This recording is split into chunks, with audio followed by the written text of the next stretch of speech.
লম্বা লিস্টে যাদের দেশে আমাদের প্রবেশাধিকার নাই। ওই মন্ত্রী যার সঙ্গে আমি মেরিনা নিয়ে আলাপ করলাম, সে বলল যে দেখেন আপনি বন্ধু মানুষ, আপনাকে পুরো জিনিসটা আমি বোঝাবো। আমি বোঝাবো বলতে আমি নিজে গেছি যখন তারা আসে দেখার জন্য যে বাংলাদেশিরা রিজেক্টেড হয়ে যাচ্ছে কেন, তো নানাজনের কাগজপত্র দেখালো, শিক্ষার সার্টিফিকেট ভুল, জালিয়াত। বলছে একজন মহিলা, সে আসছে এখানে ডাক্তার হয়ে, তার ভিসা হলো ডাক্তারের ভিসা। আমি দেখে বুঝলাম ডাক্তার হবার তার কোনো ক্ষমতা নাই, তার চেহারায় বলে না ডাক্তারের কিছু আছে। তা আমি জিজ্ঞেস করলাম আপনি কোন মেডিকেল থেকে পাশ করেছেন, তখন কাগজপত্র গাইতে আর জন্য বের করে দিল মেডিকেল সার্টিফিকেট।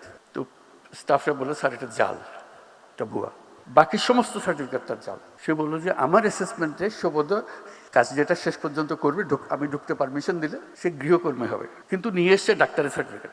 কী হবে আমাদের? এই প্রযুক্তির কথা বলছি যে এই প্রযুক্তি সে জালিয়াতির কাজে লাগাবে। যদি না আমরা আগের থেকে আমাদের নিজেদের সংশোধন করি, এই গোড়াগুলো কেটে দিই।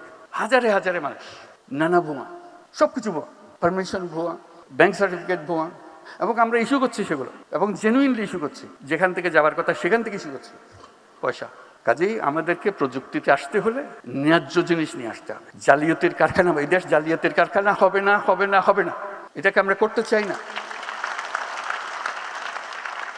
আমরা নিজ গুণে দেশে সারা দুনিয়াতে মাথা উঁচু করে চলতে চাই, এবং সেই সামর্থ্য আমাদের আছে।